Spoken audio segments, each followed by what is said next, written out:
Are you above the age of 60? Or are you between the age of 45 and 59 and you want to know whether you're actually eligible to get a shot against COVID-19 or not?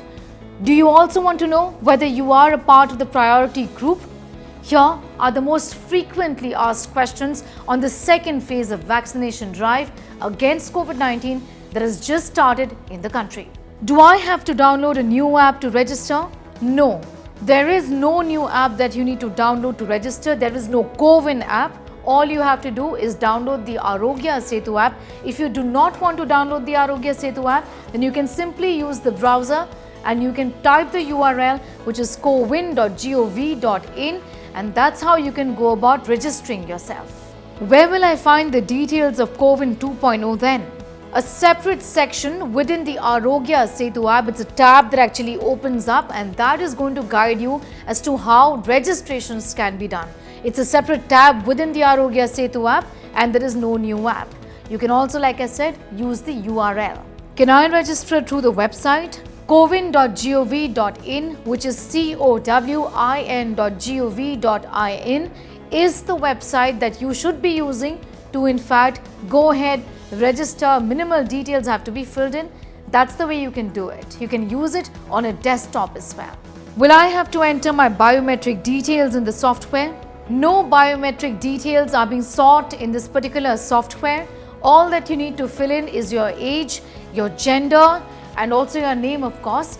You might have to give some details about your photo ID, whatever you want to produce at the time of the vaccination.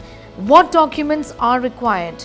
You can use any government document which has your photograph in it. It is a photo ID card. It can be your Aadhar card, your passport, or your electoral card. You can also use your driving license and also use your PAN card. Will I get to choose between the vaccines available?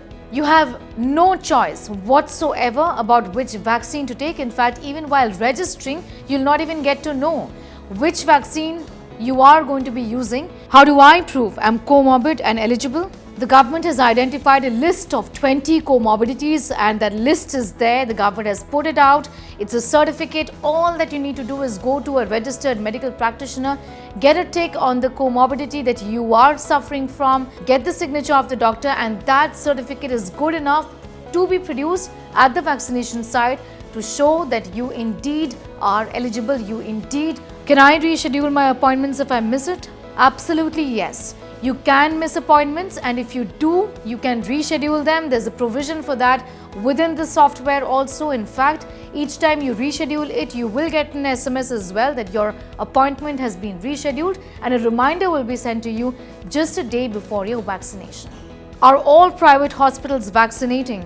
Not all private hospitals in the country are vaccinating. The hospitals that are vaccinating, the list of the private hospitals is there in the software. When you try to make a booking, what you need to do is choose the hospital that is just next to you, very close to you. If you want to go to a private hospital, you can easily identify in that category which is the hospital.